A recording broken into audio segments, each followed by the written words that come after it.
In a world where talent is evenly distributed, but venture capital is concentrated in coastal silos, smart startup money is heading for the Midcontinent.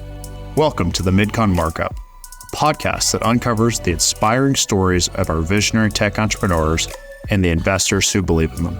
I'm your host, Cody Merrill with Cortado Ventures. Listen, learn, and make your Midcon Markup. All right, well, welcome to another episode of the Midcon Markup. I'm your host, Cody Merrill, and I'm here with a good friend of mine and impact extraordinaire in Oklahoma, Ed Long. Thank you, Ed. Nice to be here, Cody. Thanks for having me. So, Ed, can you give us a little bit of history about your background? What was your childhood like? Early career experiences that have led you to impact? Yeah, absolutely. So I'm originally from rural Oklahoma. Originally Tallahassee, beautiful country, eastern Oklahoma. Went to high school in Atoka, so had a rural upbringing. Moved to the metro area to go to school at OU in the early 90s and have been in the metro ever since. I think probably my educational and experience background over time is probably very different than a lot of folks in the space that I work in. So that's a really good question. My educational background is actually political science, public policy, that sort of thing. So I have a master's degree in public administration.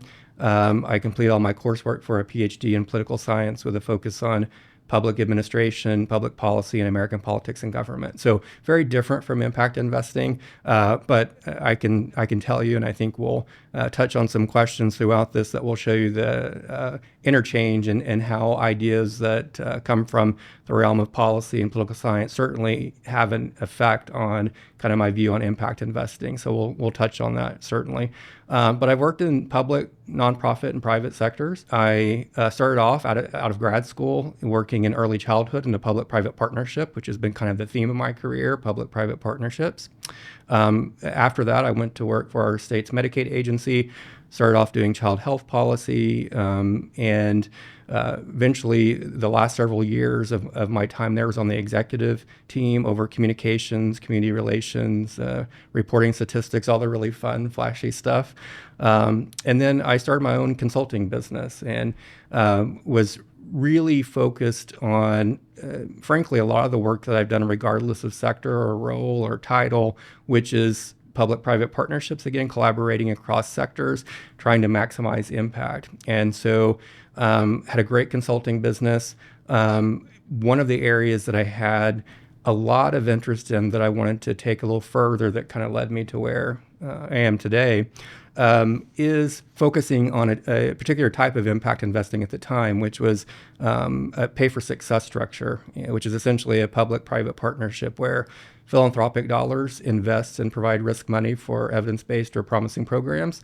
And if it works, if certain agreed-upon measures are achieved, then taxpayer dollars repay that upfront investment. If not, taxpayer dollars aren't used at all. And so I had an initial project with a local foundation and state agency, really enjoyed that, and got to talking to the folks at MetaFund. MetaFund is a nonprofit community development financial institution, nonprofit CDFI, and start talking about the ways that we might be able to kind of blend our experience, our backgrounds. A lot of their staff are, obviously as a CDFI focused on finance, so accountants, former bankers, that sort of thing. And as I said, my background's very different. But it's been a really nice marriage of skills and backgrounds with shared and common goals and outcomes. So I joined MetaFund about 4.5 years ago, and specifically to create the Oklahoma Impact Investing Collaborative, which is a subsidiary of MetaFund, and we'll talk more about that in my role. But really what led me to where I am today, I always tell people I see myself as a public servant at heart. It doesn't matter the sector, the role, or the title. But really, I think the why behind my focus on public service is, and I'll try not to get too cheesy, but there's a quote from Ralph Waldo Emerson, which I'll butcher, so I'll try to do it justice, but essentially says that the world exists for you, go therefore and build your own world. And, I would say for me and for many of us who grew up in challenging circumstances, dealt with stress or traumatic experiences, things like that. I find that many of us don't believe or understand that the world does exist for us. In fact, for the most part, we grew up trying to survive in that world, and so we're very much in a responsive kind of posture. And so, what's really driven me is I'm in a place in my career where I'm very fortunate and very blessed to do the work that I do, and it's my sort of mission, if you will, to make sure that everyone understands that they do have the ability to build their own world, whatever that looks like, and to create the best possible life. It takes a lot to, I think, realize that and understand that and to internalize that over time. But once you get there, it's life-changing. And so my goal is really to find ways to provide resources to folks who maybe aren't aware that they have that ability to create a different world and life for themselves. And so I'm very fortunate to do this work. So it sounds like you had some formative life experiences that gave you this lifelong passion for impact. And then in your college years, you seem to be very focused on the government realm, that was the best way to affect change. And then you've migrated from there to actually there's stuff happening in the impact sector that will help you maximize your benefit to society. Can you walk us through that evolution of thought? I believe all of the sectors, public, private, nonprofit, certainly have a role. We've got shared problems, and we've got to have shared solutions, and really do a better job of sort of in the impact investing world. We talk about blended financing, right? Blended capital. So how are we bringing together taxpayer dollars, philanthropic grants, venture capital, whatever the case may be? How can we blend, braid, layer, stack those different sources of funding, utilize them in ways that are most effective? And so, my time in government and my love of political science and the study of public administration and policy is because I do recognize there is a role there for the public sector, but the public sector alone cannot be responsible for all the solutions. I saw some success in the work that I did when I was working in government. It just always felt like there's something more, more was possible. There was always, we could do something better. We could do something differently. And what I find a lot too, and including with some of our investees that we work with, we're focused on providing flexible capital to them, because oftentimes if we're looking at sources of funding or resources just from the public sector, those, and very rightly so, have lots of strings attached to them, lots of parameters, lots of restrictions. And I get that as a taxpayer. On one hand, I'm thankful for that, right? We want there to be accountability and responsibility.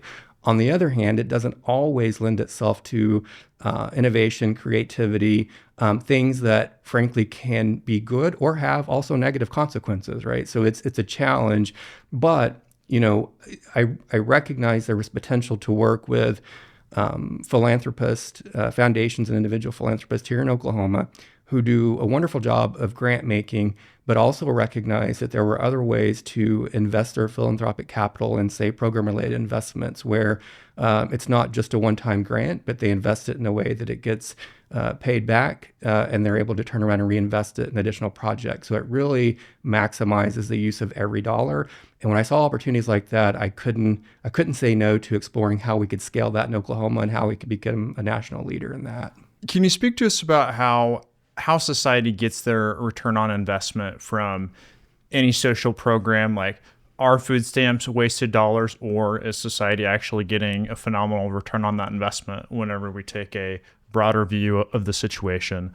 And then that's a government program, but also relate this back to where's the profit for private sector investors for the impact model, like pay for success? Yeah, so it's always a balance, right? So in impact investing, we're looking at balancing both impact metrics in the return in terms of impact on the folks we serve in the community, as well as a financial return. So if you think about a continuum from impact only to financial return only, we don't really, I personally don't play in that space. It's more a continuum of impact first to financial return first, and then we're often somewhere on that continuum in between, right? Trying to balance both of those. Our primary goal really is the impact that we're trying to achieve. We're really trying to have a positive influence on outcomes at the local level, often a hyper local level, but do so in a way that the the return is not the motivation. It's really a means of becoming self-sustaining in such a way that we can continue to do the work that we do. In the impact investing we do, we don't expect you're going to get market returns, right, on our projects, on our investments. But what we do target is making sure the principal that goes into investments is coming back to us to allow us to recycle that into the next project. So as an example, in the impact investing collaborative that I have the good fortune of being able to lead, we have loan commitments from, I think we have 9 investors right now. I had to think about that because we just added one. But they make loan commitments to us. So they're not grants, not donations. So we have to invest them in ways that drive impact, but that we also get the money back so we can repay those investors. And if they make a 10-year commitment to us, on average, we're getting those dollars paid in about a 3-year time period. So that's every dollar going through 3 different projects. So invest $1 million in us, we turn that $1 million into $3 million. Now, in terms of, so you talked about specifically, government programs or that SNAP or whatever the case may be, right? There's definitely an important role there to make sure that our families, friends, and neighbors are taken care of. And we're not looking to replace that. We're not looking to take those programs away by any means. But if we're doing a really good job of investing in prevention and early intervention, in addressing some of the root causes and providing flexible capital to those closest to the problem, we're able to create solutions that ultimately we believe reduce the need for those programs. So I'm certainly not here to make a call on which programs are effective or not effective. My focus is really trying to create solutions that make those programs less necessary for Oklahomans. And so, that's really our goal, is to see that happen across the state. What does the average American misunderstand about social investment in general? Yeah. And maybe talk a little bit about how like a lot of European countries make investments on the front end of social problems, and they preempt a lot of these adverse childhood experiences. Yeah. So maybe start with adverse childhood experiences, and then we can talk about front end or back end investments and Sure. where you think the U.S. should move towards. So adverse childhood experiences, a lot of research came about in the late 90s. It's been talked about ever since. And I think there's a lot of misunderstanding, first of all, just around what those are and the potential impact that really has an effect on so many, including myself, later on in life as an adult. So essentially, there's a tool that's been created called the ACEs questionnaire. ACEs, short for Adverse Childhood Experiences. It's a series of 10 questions. 5 of those are about personal experiences that you may have had prior to your 18th birthday, and the other 5 questions are about family members and experiences sort of with them or through them, right? Or those family members' experiences and how that impacts you. So each question is a yes or no question. And every question you answered yes to. So, for example, did you have a parent in prison, or did you experience some sort of physical abuse? Whatever the question may be, every time you answer yes, that's a point. So a 10 out of 10 is not a good score, right? That's the worst case scenario. And Oklahoma ranks 41st in the nation in terms of the percentage of folks who have 2 or more adverse childhood experiences. I think it's around 18% or so is the last number I saw. But the critical piece of this is we often think about this from an emotional or sort of a feelings perspective, which absolutely we should think about that as well. But I think what's not understood is the science is really, really clear, and has been for some time, that these adverse childhood experiences, this toxic stress, this trauma, has a very direct impact on brain development. The first 5 years of a child's life, most of their brain development occurs. So it has an impact on our brain development, and in turn affects how our body responds to stress. So I'm going to do kind of a quick fast forward from, say someone had, an ACEs score of 6 or above, and the more you say yes to, the more experiences you had like that, the higher likelihood of chronic health conditions, of anxiety, of depression, of all sorts of things that can be challenging to navigate for the rest of your life, chronic conditions. But fast forward to the workplace, right? So one of our focus areas is workforce development.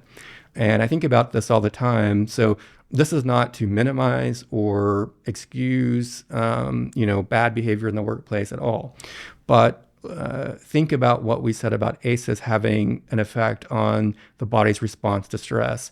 These are sort of biological responses, reactions that happen naturally, organically, automatically, right? And so I don't know many folks who would say they've never had a stressful situation in the workplace, certainly common. And so I think of someone in the workplace who maybe doesn't respond the way they should.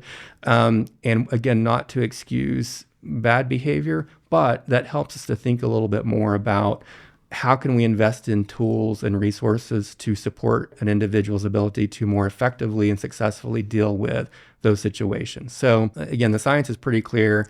It drives a lot of things, but there is hope in that we can invest in protective factors.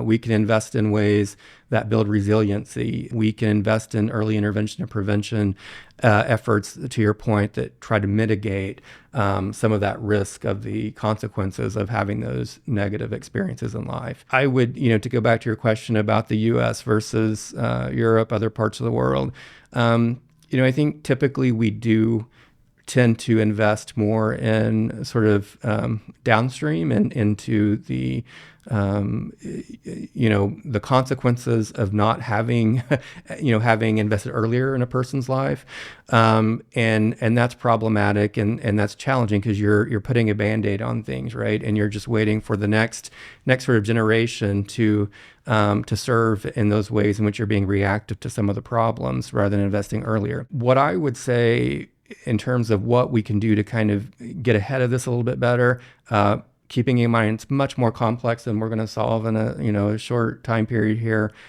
Speaking today, there's this notion of you've heard about tragedy of the commons, and I know we've talked about that before. There's another term, tragedy of the horizons, meaning sort of time perspective, right? How we're looking at things. So if you look in the U.S., both from the elected official standpoint, right?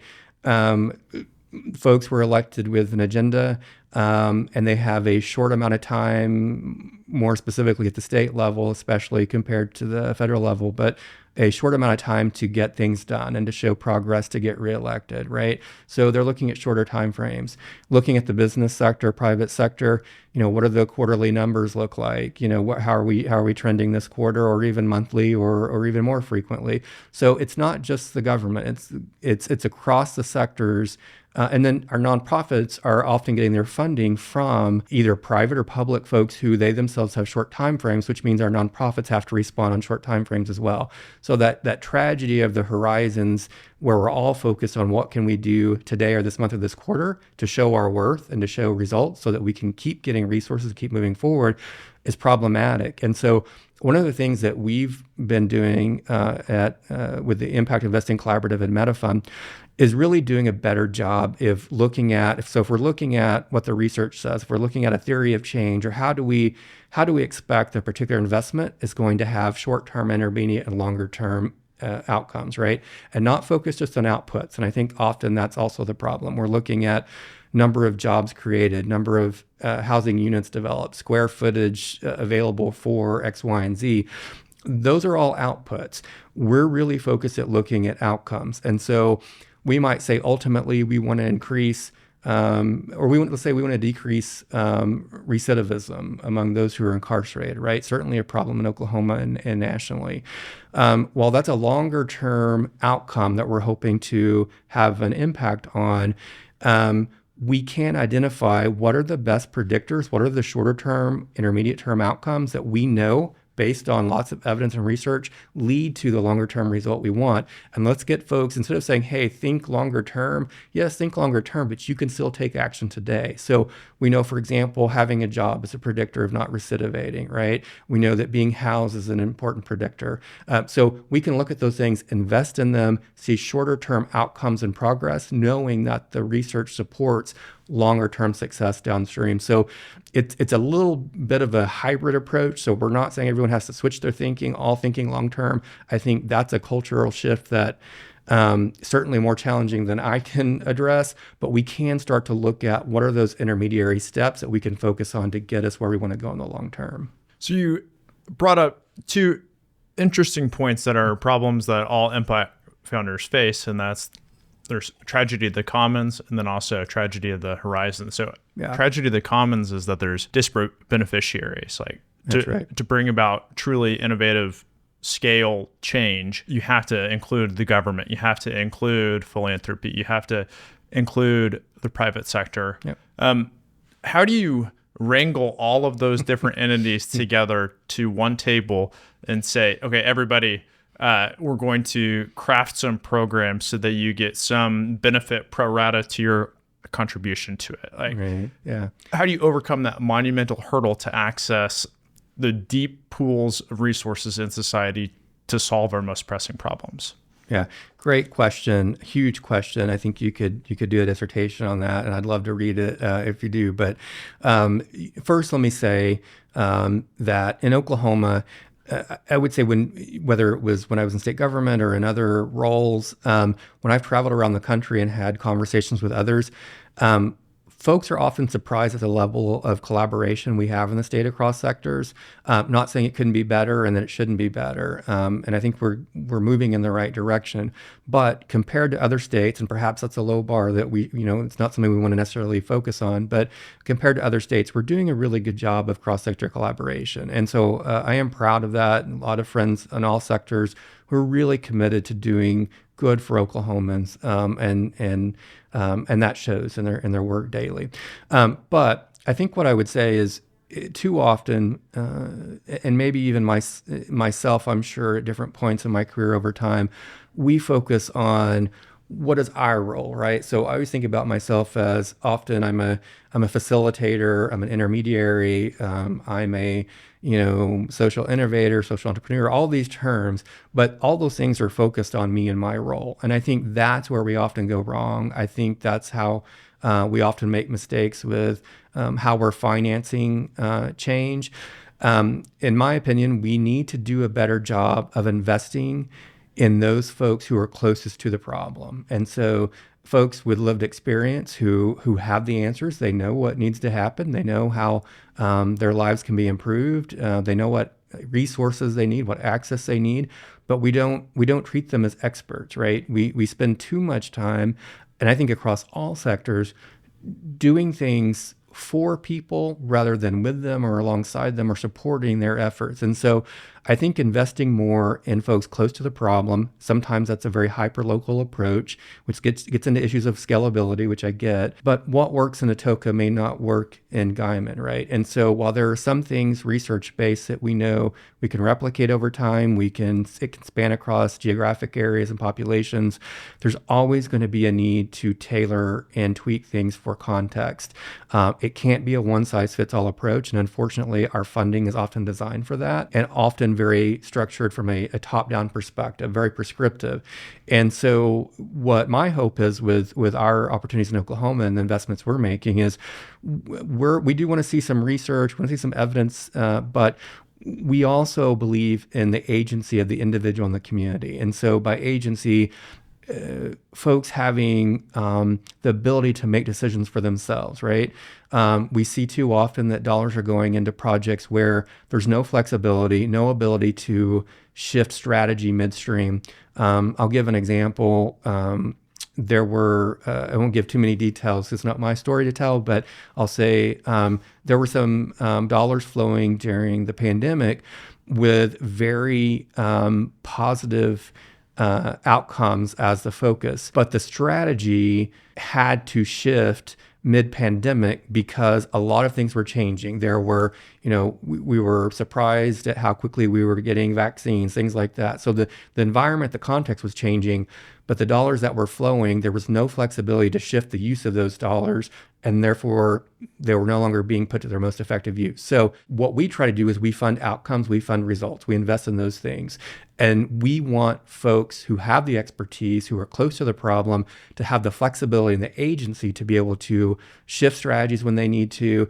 Certainly, we're there alongside them providing technical assistance we can provide, but we've got to allow folks more flexibility in how they execute and really just focus more on the results that they're getting over time. What is the future of the impact sector in Oklahoma? Yeah. And I wish I had a crystal ball because it is evolving very quickly on multiple levels. And let me say, let me just start with, and we could talk for an hour just about defining impact investing. In my opinion, I think more people are doing impact investing than they realize, right? When I came out of state government, I wouldn't have thought of myself as an impact investor at any point, and quickly realized that I did play a role in that. And so whether it's, again, along that continuum of blended finance, whether it's grant making, donations to, program-related investments, low interest loans, equity investments, to VCs who are on a different part of that continuum,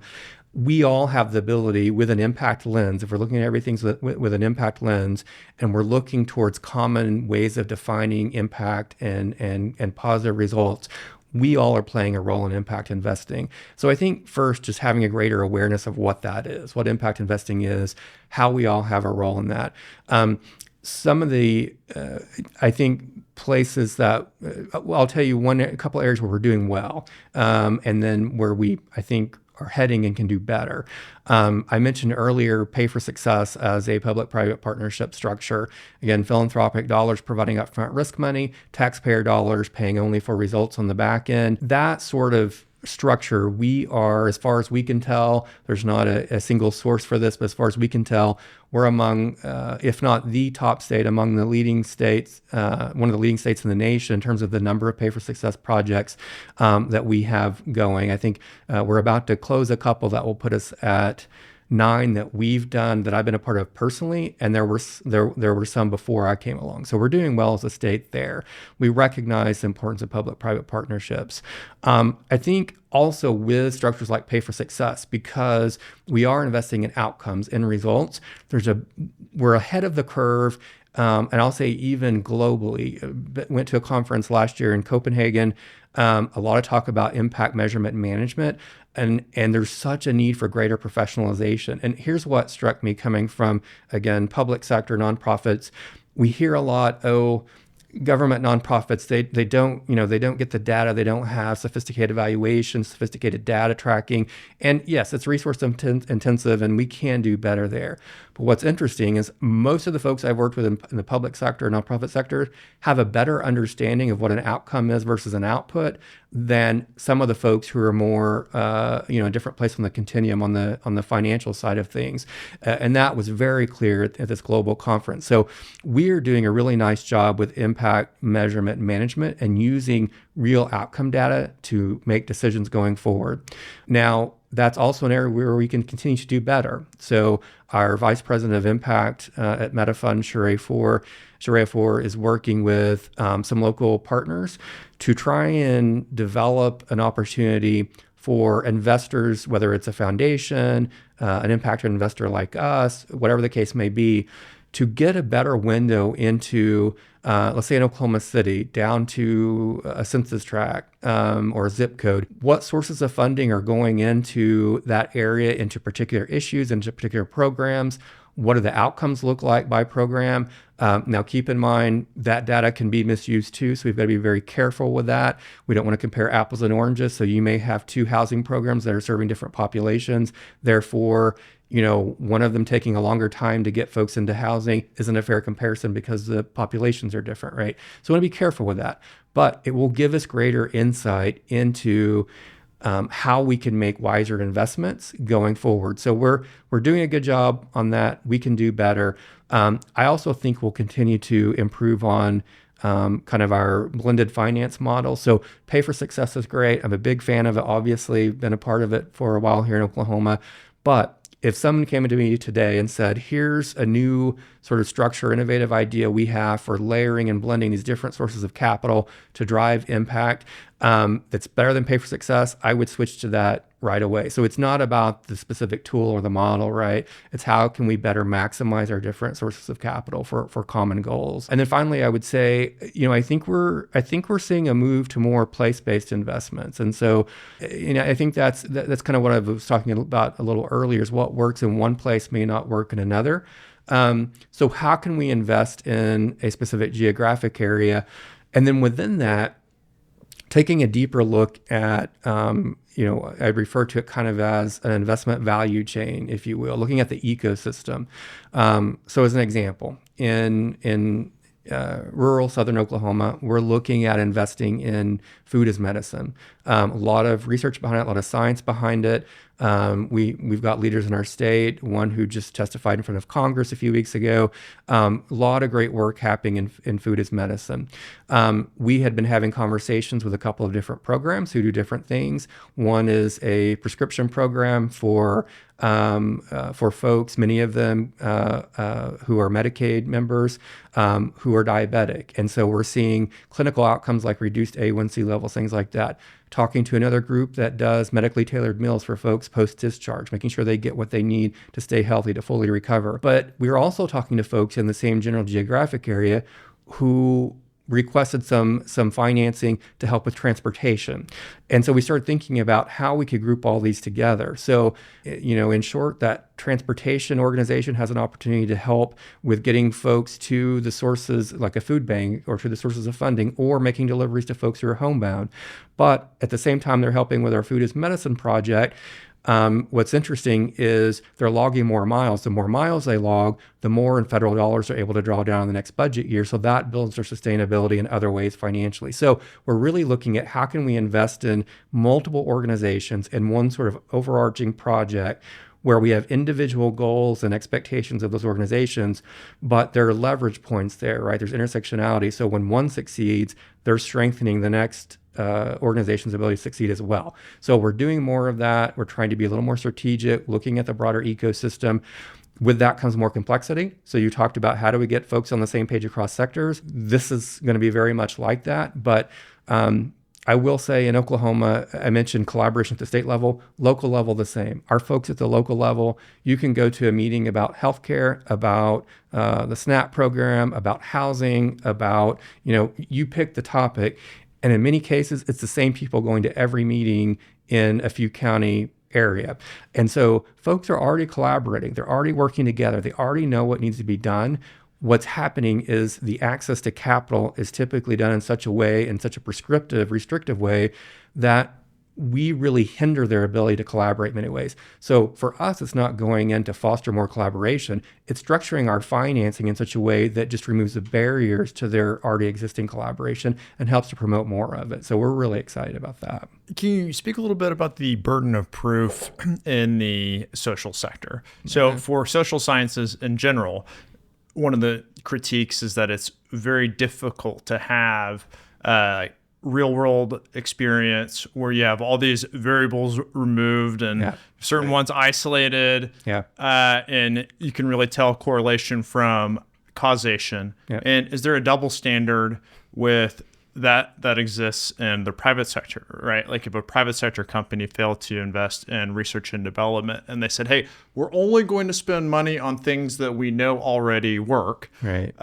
Then, it's only a matter of time before maybe it's 10 years, 20 years down the line, their model becomes obsolete. How do we overcome that in the social sector to attract the level of resources that are needed to fund those next generation solutions where it's in doubt whether or not it would work, but if it would work, it could be revolutionary? Yeah, that's an excellent question, and I can give a bit of an answer to that, but it's probably more complicated than, again, we can solve today.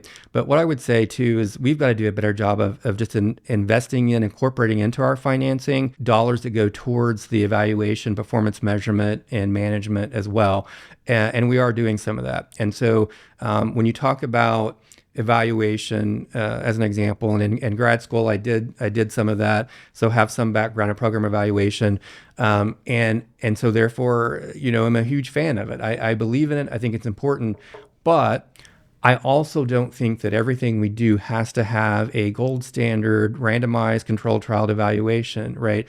We know enough from other research that we can pull from. We also know in a lot of respects, and not to minimize the burden of proof, because we want that, but in a lot of respects, we also just know what's right? We want folks to get into meaningful work. We want them to have access to jobs that will support them and their families. I mean, there are just things that we know are important just foundationally. But beyond that, we do finance into a lot of our projects, especially Pay for Success, dollars to go to third-party data validators or evaluators to help make sure that we're getting an independent, objective look at how are we proving, and to your point, you talked about causation and correlation. That's a whole conversation, of course, we could get into. I personally am satisfied if we can show some correlation, that our dollars have a line drawn between every dollar we invest to someone getting a job, someone becoming housed, someone addressing their food insecurity, whatever the case may be. If we have that correlation, then I'm very happy with that, because we know it contributed to it. Now, to your point, removing a lot of complex factors, these things are not happening in a laboratory, right? And in some cases, I will tell you at MetaFund, we are looking at some opportunities to invest in place-based opportunities in small rural communities where it's a little easier to maybe look at things locally, geographically, and isolate some factors than it is if you're in a larger, more connected area. So we are looking at that. But frankly, I'm not one who thinks that everything needs that RTC gold standard level evaluation first. It's super costly and very challenging to do. It takes a long time to do. Not saying we shouldn't be investing in that, but I think we have plenty, or we have quite a bit, I'll say, of existing research base out there to draw from and to learn from. And I think there's a happy middle ground between those two things. And I don't think correlation's a bad thing, right? We know there may not always be a precise measurement of how different influences, whether it's political, social, whatever the case may be, affected the final outcome. But if we know that person, if Ed ended up in a job, 12 months later, Ed's still in a job, for the 5 years prior to that, he couldn't get a job, that is success for us. And so we're very comfortable with that.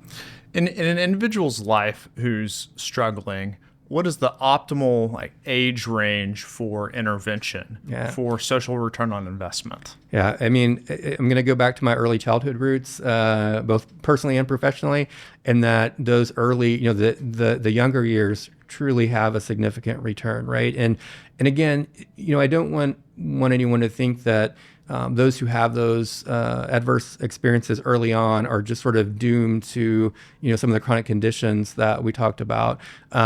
That can be mitigated, but a lot can be saved both financially in terms of the use of taxpayer dollars and in terms of just the impact on the individual, impact on the family, impact on the relationships that person has over the course of their life. I mean, it's just the dominoes fall, quite a bit there in terms of the impact of not investing early. So we know absolutely that early intervention, first few years of life, are critical. And that starts with kids having investing in safe, nurturing relationships. We know science is clear. Not only is that important just from a heart perspective, right? But the science and the research is clear that builds a resiliency. Those relationships build a resiliency. So as we do encounter challenges and obstacles through life, because we're better able to cope with them in a healthy way. It doesn't have many times quite the same negative impact or as strong of an impact as it otherwise might have. So the return on investment is pretty clear out there. There's lots of studies available. If you look at early education education, early care and education. If you look at, early kind of child welfare interventions. And so if there are kiddos at risk of removal from the home because of abuse or neglect, there are evidence-based models out there that the feds and the state have invested in, we've personally invested in, that we know improves the ability of that family to remain together and in a safe way. So those early years are formative. We know they're critical. We can invest later on, but we end up having to invest more money and not always with the same positive results that we would get if we invested earlier in someone's life. Connection between $1 going to a children's program and then $1 going to support their struggling parent to help them maintain housing, food, employment, those seem related. Very much so. Very much so. I mean, think about, the conversation around workforce development. And obviously it's not just in Oklahoma, it's nationally. I mean, it's a huge issue. There were already issues in terms of workforce prior to the pandemic, and the pandemic exacerbated those significantly, right? And we're in a very different situation, very different position now. And that's why not only do we invest in creating new jobs, low barrier jobs, living wage jobs, but oftentimes there are jobs available, there are folks available to fill them. We're not doing what's needed in between to make that connection successful so that folks can successfully get into and maintain employment. A lot of that comes down to what we also call, social determinants that affect your health, affect your employment, affect everything. So that could be, I mentioned earlier, access to transportation. I mentioned, access to high quality, affordable childcare. That's critical. Childcare has long been an issue, but now we're seeing more attention from business leaders in the private sector, recognizing that if there's not access to childcare for the workforce, then we've got a participation rate with our labor force that's going to suffer, right? Some folks will not even be seeking employment because it's just not available to them. So all of those things, food security, our health, it's all tied together. We absolutely know that intersectionality is there. We like to focus too on making investments where programs are addressing the intersectionality. So it's not just a one-off, right? It's not just, we're going to give Ed some skills training or help him with a resume or things like that. Those are important, grateful for those programs, those services that are out there.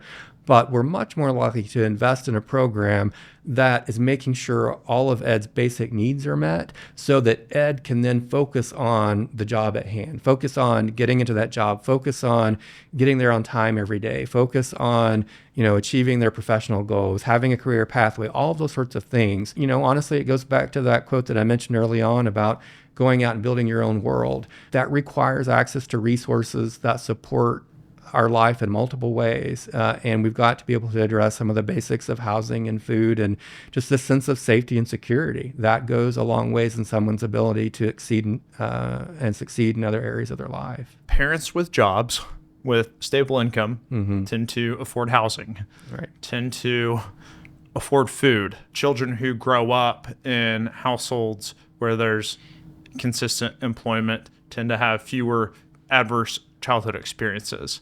If I'm Sherlock Holmes and I'm looking at this situation and I'm saying, which one box could we help check that would then unlock solutions across all of these other domains? Would you say that answer is employment? So we focus on three things, of which that's one. So our core investments focus on health, housing, and jobs.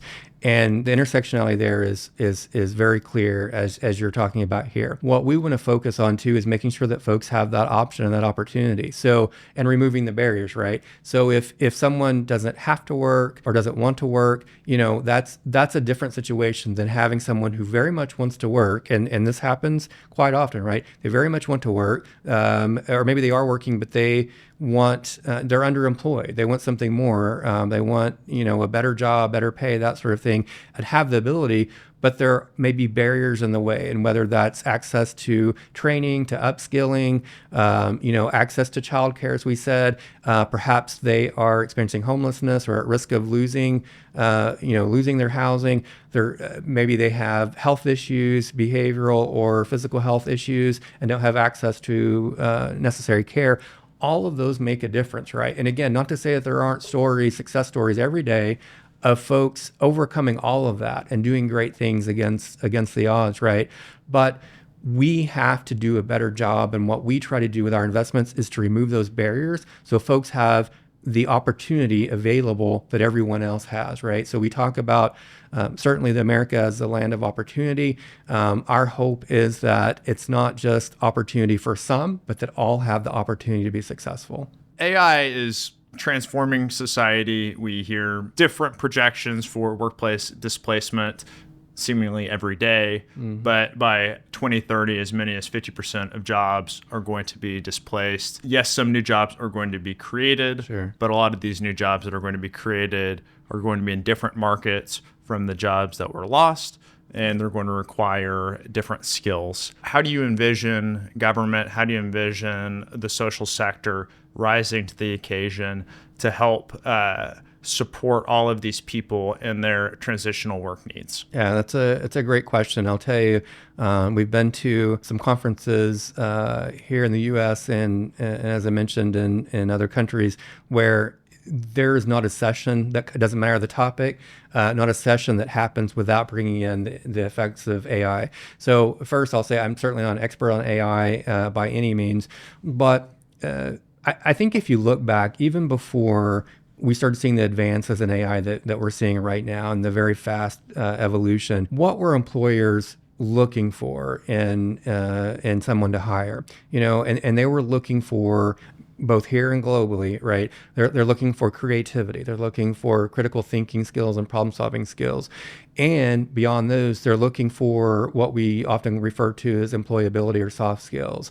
In fact, that's the number one thing that we tend to hear from our friends in workforce development and from businesses and employers. So those things, in my opinion, will continue to be the focus of who we're hiring and what we're hiring for. And those are transferable skills, right? If I can hire someone who's a creative thinker, problem solver, has good sort of employability skills, and I can teach them, granted there's difference. So if we're talking about hiring someone as a physician, that's not the same, right, as hiring them in my office to, analyze, implementation of a program or something like that. It's very different. So a lot of things can be taught when someone's on the job. But the ability to be creative and a critical thinker, I think, is something that's going to remain even with AI. I also want to mention, I think AI does a couple of things, a little different take on the question you asked, but there's a couple of things that I think are really beneficial when we think about workforce development. One is, if we think about individuals with disabilities in the workplace, AI gives us the potential to really provide a more inclusive environment and provide more resources and opportunities to remove barriers that unfortunately have been created for folks with disabilities in the workplace. I also think there's a significant opportunity for it to bridge skill gaps. And so we can, we've got a lot of learning platforms out there, but I think, again, that's going with AI, it's just changing so quickly. The learning platforms, I think, will be much more accessible and affordable and manageable to help folks bridge skill gaps, get better training, be just better employees, and have more transferable skills. So it does good things. I think about the fact that a lot of AI models, and again, not being an expert, but a lot of these models are giving us output, right? We're putting something in, we're getting the output. But as an individual trying to interpret that output and trying to figure out what that means, because it seems to be giving us very solid answers, right? Based on all the data, these large data models that are out there, pulling it all together and telling us what is a fairly definitive, answer with the caveat of, do more research, right? The problem with that is, I think back to graduate school, right? When I took my first quantitative statistics class, were there programs that we could input numbers into and it just gives me the output and says, here's the standard deviation, here's this, here's that? Absolutely. And so one could just jump immediately to that, doing the input, learning how to interpret the numbers it's giving you. But the class wasn't taught that way, right? We were taught to first go through a handwritten step-by-step process to calculate things manually ourselves, with the intent of us really understanding and learning what goes into that calculation. And to me, that's key and critical. And that's what I see in terms of a critical thinker, a problem solver, a creative person, is they're not just looking, and it gets a little different than the, changing the job description, but I just did want to address it, that someone's ability to understand what went into that output that they're interpreting makes a huge difference. And that's something that we need people to be better at. We need them to understand a change in this one criteria or factor changes the entire output. And I think that doesn't get enough attention. So my hope is that we continue to focus on folks, hiring folks who are critical thinkers and creative, and really seek deeper meaning and understanding of the world in which we live. Yeah, I'm in complete agreement that going forward, those are the skills that we need to be encouraging and cultivating. Yeah. But how is society going to deal with all of these middle-aged workers who haven't cultivated those skills, who maybe have been working in white-collar clerical work or blue-collar work that is now being automated through some combination of intellectual and mechanical automation? How does society deal with this massive wave of coming unemployment? Is there enough money in our social safety net to deal with it? Or are we woefully unprepared and legislators are thinking linearly and they need to be thinking exponentially? I'm an optimist by nature. And so, do I think we're probably a little behind? Yes, I think there are probably a few thought leaders around who are giving this more analysis and consideration. But I do think you're right in general, in terms of whether it's a policy discussion, whether it's, practical sort of education and training discussion, whatever the case may be. I don't know, at least in the conversations that I'm in, that we're looking far enough ahead, right? And so what you're talking about is something where, in my background, we would do something like scenario-based planning, right? So let's go out and project in 30 years or at this rate in 2 years, whatever that looks like, at some point in the future, what does this look like? What do we expect to see? Are those jobs that have gone away, the new jobs that are created, and what are we looking at in that net situation? And then how do we start making those changes now to work toward that? In my opinion, that also goes back to that tragedy of the horizons discussion, is we're still focused very short term, and that I think can be a dangerous situation to be in. I think there's a lot of awareness that we need to be doing more. There's a lot of discussions around AI ethics and things like that, but the practical application, I think, has to be led collaboratively, that it's not just a business sector problem. This goes back to what we were saying earlier on. We have shared problems, right? And we've got to have shared solutions. So if we have high unemployment, if we're not preparing our workforce, a lot of companies, for example, are growing their own. They're investing internally in their pipeline, right? So they're doing great things individually, but if we're not all collectively doing something, we see a lot of job loss. Then to your point, the consequences, we see that on the social service side, increase in demand for social services, increase in demand for taxpayer dollars to fund those sorts of things. And that's a problem. So it's got to be led, in my opinion, by a cross-sector collaboration, public-private sector individuals with lived experience who are most likely to be affected or are already being affected by AI. How are we including them, again, those closest to the problem, in sort of a design thinking mindset of how do we design our way out of the path that we're on right now and hopefully change that trajectory. Do you see that there's a problem with human wiring? So we know that we have all of these cognitive biases. One of the things that we know about humans is that we're incapable of conceiving of compound interest and these like big numbers and how things work that way. Yeah. How many times do you think AI is going to double in capability in your lifetime?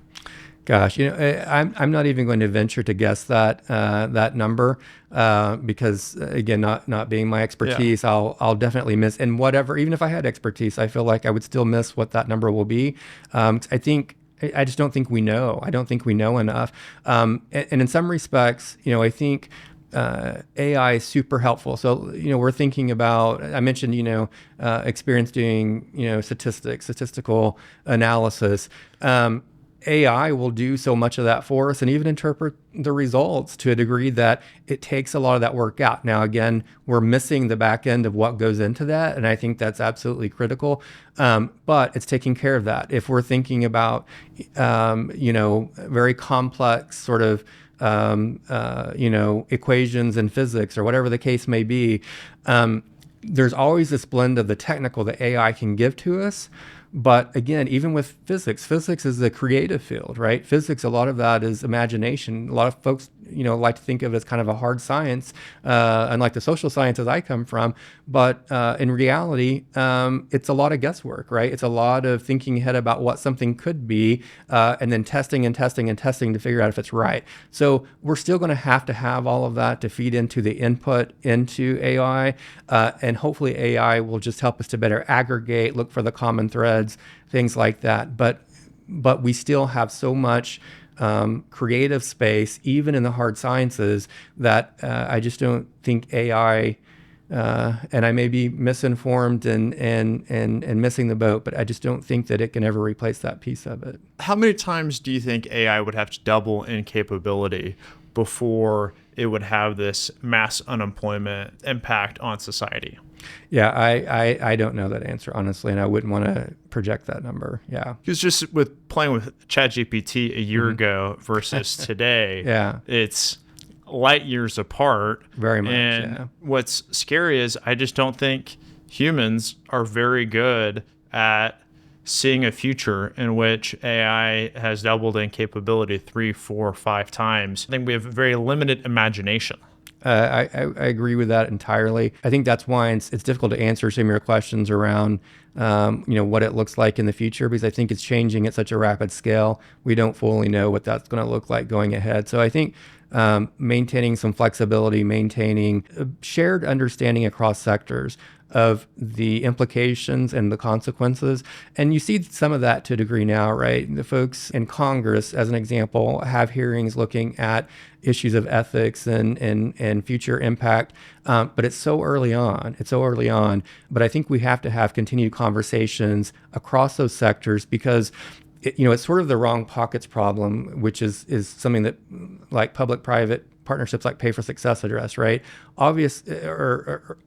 Some occasionally investment in one area is producing a savings that's felt somewhere else, or not investing in one area is producing consequences somewhere else. And so it's back to your example earlier of, it's not just business leaders making a decision about hiring and employment, and how many folks they're going to have on staff. That then has a counter action on the public side in terms of how we're supporting folks that maybe don't have access to jobs. And so I think, again, just continuing that conversation and make sure that we're understanding the broader implications and that we're sharing in the solutions and working collaboratively together towards those solutions. Do you predict the ultimate solutions are going to be some combination of a universal basic income with FDR-style work programs, so that there's some universal employment component for people who need it, maybe just in a transitional capacity, but then there's also just that basic guaranteed income that is as democratized as possible, because it's going directly to the pockets of the people who are spending it on their personal problems? Sure. I won't weigh in necessarily on where I stand on that. What I will say is, when we look out there at the literature, at the innovative ideas that are being piloted across the country right now, what we are seeing is this move from, and in fact, there was an article recently in Stanford Social Innovation Review about the failings of strategic philanthropy. And I think it's kind of a broad, generalized overstatement, but what they're talking about and what we're seeing in a lot of pilots nationally are, we talked earlier about agency and autonomy and empowerment, right? So there's more discussion, not in Oklahoma necessarily, more discussion in other parts of the country and globally about the flexibility of providing resources to individuals who can then use those in a way that best suits their ability to support themselves and their family, right? So I think we are seeing more of that. There's some studies out there that show results and outcomes from that have been positive in terms of uses of money provided to folks. But I think that's a larger question, right? If we talk about the interplay of politics and policy, it's not just about, if we provide folks with a certain basic income is that going to address these other issues that we're seeing? The question that comes in even before then is, what is the role of government, right? What is the role of government? What should we be doing? And is this even sort of philosophically what we think is appropriate? Now, again, I'm not weighing in on where I stand on any of those things, but those are really critical policy and political discussions that are very intertwined right now. I will say that does appear to be a movement globally, that there's a little more flexibility with some of the resources being provided. I think political culture has also got to be considered as to whether or not a policy would be successful in a particular context. Well, Ed, thank you so much for joining us today, sharing your expertise. It's never been a more interesting time to work in the impact space, as AI is revolutionizing society and changing the nature of the battle of poverty. So thank you so much for your work and for joining us. Thank you, Cody. Glad to be here. It's a pleasure. Thank you. Thank you for joining us for another episode of the Midcon Markup. Please hit like and subscribe for more episodes.